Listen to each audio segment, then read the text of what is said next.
Bueno, buenos días a todas y a todos. Me toca la parte más difícil, luchar contra los estómagos y el derecho a la alimentación.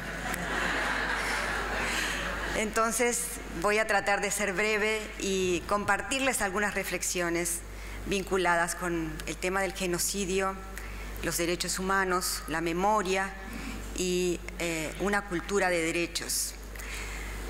Cuando hablamos de genocidio, es difícil no asociarlo y no pensar y no recordar que hay dos grandes instrumentos de derechos humanos que están terriblemente vinculados a esa realidad que vivimos como humanidad durante la Segunda Guerra Mundial. Y entonces no es difícil recordar que el concepto moderno que tenemos hoy de los derechos humanos arrancan a partir de la creación misma de la Organización de las Naciones Unidas en la posguerra y al mismo tiempo dando a luz el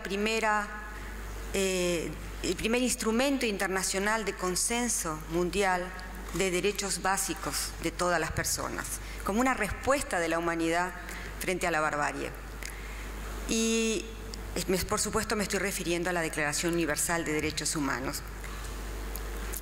Y un poco recordando el mismo preámbulo de la declaración que dice: considerando que la libertad, la justicia y la paz en el mundo tienen por base el reconocimiento de la dignidad intrínseca y de los derechos iguales e inalienables de todos los miembros de la familia humana, y recordando también que el desconocimiento y el menosprecio de los derechos humanos han originado actos de barbarie ultrajantes para la conciencia de la humanidad, fue que la Asamblea General de las Naciones Unidas en 1948, el 10 de diciembre, proclamó la Declaración Universal de Derechos Humanos como un ideal común por el que todos los pueblos y naciones deben esforzarse a fin de que tanto los individuos como las instituciones, inspirándose constantemente en ella, promuevan mediante la enseñanza y la educación el respeto a estos derechos y libertades.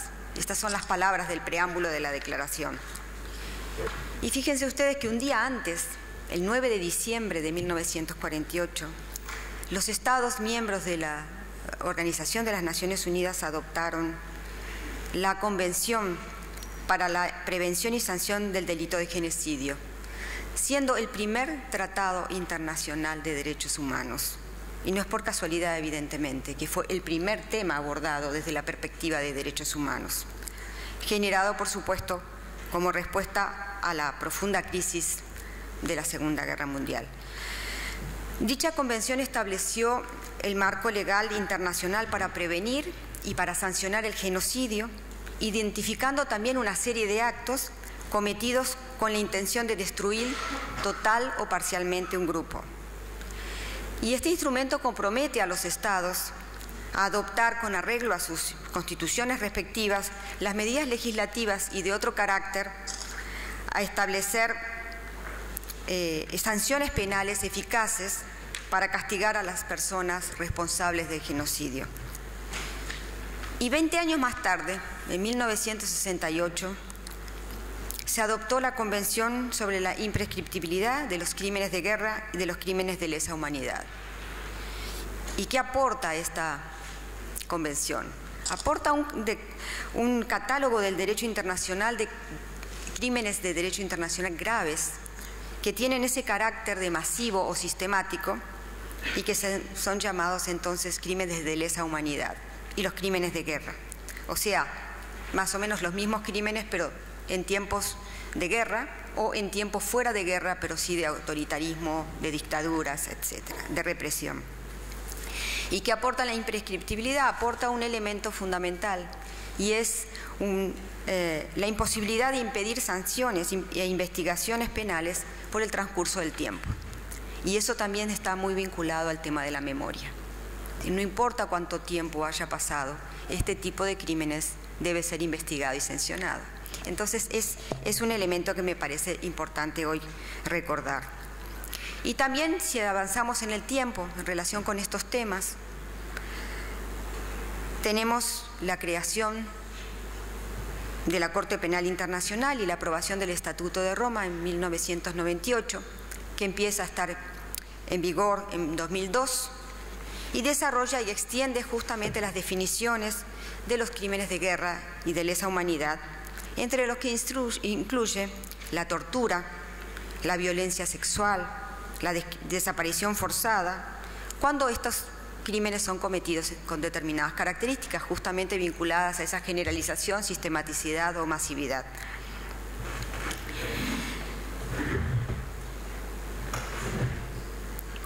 El Estado tiene el deber fundamental de investigar, juzgar y sancionar adecuadamente a los responsables de las violaciones de derechos humanos, así como de asegurar la reparación a sus víctimas. Y más aún, por supuesto, cuando se trata de este tipo de crímenes que no solo afecta a la persona o a su familia, sino a la humanidad entera, por lo aberrante y por el hecho de que verdaderamente instala una práctica y una cultura de destrucción, de discriminación y de intolerancia. Y por supuesto no se trata solo de una obligación jurídica. Son indiscutibles sus efectos múltiples, tanto en el campo de la disuasión y prevención, como en el pedagógico, social, cultural y en materia de justicia. Y aquí, cuando hablamos de justicia, recordamos una problemática que ya se ha nombrado antes, que tiene que ver con la impunidad. La impunidad no solo plantea una sensación de injusticia y de impotencia para las víctimas y con frecuencia para la sociedad en su conjunto, sino que determina las reglas sociales de conducta al interior de un Estado e incide en los valores y principios éticos que una sociedad decide aprender y defender, así como en aquellos patrones de conducta que decide repudiar y sancionar. Realmente no hay una distancia entre lo que es la justicia, como la otra cara de la impunidad, y los patrones de conducta, de las reglas de una sociedad, lo que aceptamos y lo que no aceptamos. El respeto y la promoción de los derechos humanos y la prevención del genocidio y de los crímenes de lesa humanidad no podrían estar más vinculados. Y no es por casualidad que el segundo Tratado de Derechos Humanos adoptado por la ONU haya sido la Convención sobre la Discriminación Racial en 1965. Entrando en vigencia en 1969, abordando uno de los aspectos entonces más relevantes como causa de los actos de genocidio y otros crímenes graves internacionales. El origen o las causas de las prácticas e intentos de genocidio nacen en la discriminación y el irrespeto por la diversidad, en ocasiones basada en ideas de superioridad, de exclusión y de intolerancia. Considerando que la igualdad y la dignidad son la base misma de los derechos humanos, la discriminación constituye una de las principales barreras para su respeto y protección. Y es aún hoy uno de los temas centrales. Si tenemos que identificar un punto en el que nos unimos, lamentablemente, todos los países del mundo, de todos los continentes, es el tema de la discriminación. Es el tema que no hemos logrado vencer. En Europa, en África, en Asia, en América Latina, en todos lados. Y por eso es un tema fundamental. Y yo recuerdo, porque las primeras palabras que señalaba del preámbulo de la declaración, hay un aspecto del preámbulo de la declaración que muchas veces no leemos y es espectacular. Ya en 1948 se hablaba de un concepto más amplio de la libertad. Y pasaron muchos años, hasta que más o menos 50 años más tarde, saliera un informe de Naciones Unidas que en ese momento presentó el secretario general de entonces, Kofi Annan, retomando estos tres pilares de las Naciones Unidas, como es seguridad y paz, desarrollo y derechos humanos. Y señalaba en este informe titulado Un concepto más amplio de la libertad, que no hay desarrollo sin seguridad, no hay seguridad sin desarrollo, pero no hay ni seguridad ni desarrollo si no se respetan los derechos humanos. y hablaba de la libertad de vivir sin temor, es decir, en seguridad y en paz, la libertad de vivir sin miseria y esa discriminación que traduce la pobreza, y la libertad de vivir en dignidad, en el concepto mismo de derechos humanos. Y creo que esa es una apuesta por este concepto más amplio de la libertad que todavía tenemos que transitar. La perpetuación de la discriminación puede desembocar progresivamente en actos de violencia, llegando hasta los aspectos más graves, como ha sido el genocidio, las desapariciones forzadas y otros crímenes de lesa humanidad.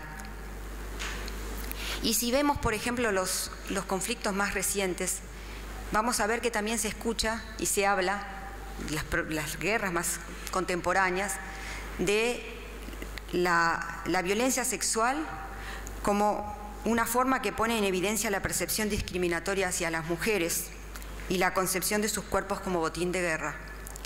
Y la pregunta que me hago y lo que nos hacemos es si en los conflictos anteriores este tipo de violaciones no existía. Y muy probablemente sí existía, no la veíamos, porque la discriminación nos impedía hacer una lectura y un análisis de esas realidades donde muchas cosas quedaban todavía invisibilizadas. Por eso, hablar de la memoria y los derechos humanos no es hablar del pasado, es hablar del futuro, es construir un futuro sobre una base sólida. Quisiera entonces referirme a un aspecto central de los derechos humanos, que son los derechos de las víctimas de las violaciones graves de derechos humanos. Y hay dos estudios y dos principios internacionales, dos conjuntos de principios internacionales, uno que habla de los principios para la protección y promoción de los derechos humanos mediante la lucha contra la impunidad, y también de los principios y directrices básicos sobre el derecho de las víctimas de violaciones a las normas internacionales de derechos humanos o de derecho internacional humanitario a interponer recursos y obtener reparaciones. Y estos principios internacionales se desarrollan en tres ejes centrales, que son la contracara de la impunidad: el derecho a la verdad, el derecho a la justicia y el derecho a la reparación. Y se refieren al derecho inalienable a la verdad y el derecho y garantías para hacer efectivo el derecho a saber. Este no se reduce al derecho individual que tienen la víctima directa o sus familiares, sino a saber lo que ocurrió, sino que es un derecho que alcanza a toda la sociedad en función de la historia, del conocimiento de su historia. Y el relator sobre impunidad de Naciones Unidas señalaba en su estudio, en preparación de este conjunto de principios, como contrapartida de este derecho, existe el deber de recordar o el deber de memoria que incumbe al Estado como producto del derecho colectivo a la verdad. Decía el relator: el conocimiento por un pueblo de la historia de su opresión forma parte de su patrimonio y por ello se debe preservar adoptando medidas adecuadas. Esas medidas tienen por objeto preservar del olvido la memoria colectiva. El mismo relator decía también: para poder pasar la página hay que haberla leído antes. Por eso es que para construir el futuro se necesita también mirar el pasado, no para quedarse en el pasado. Y el derecho a la justicia es entendido justamente como un ciclo que incluye la investigación, la sanción y la reparación, y es imposible disociar la verdad, la justicia y la reparación, porque la verdad es parte de la justicia es parte de la verdad y la reparación, y la reparación es hacer públicamente, constatar un hecho, una responsabilidad, y justamente también está hablando de la justicia y la verdad. A partir de 1995, las Naciones Unidas declararon el diseño para la educación en derechos humanos. Ya pasaron casi pronto 20 años.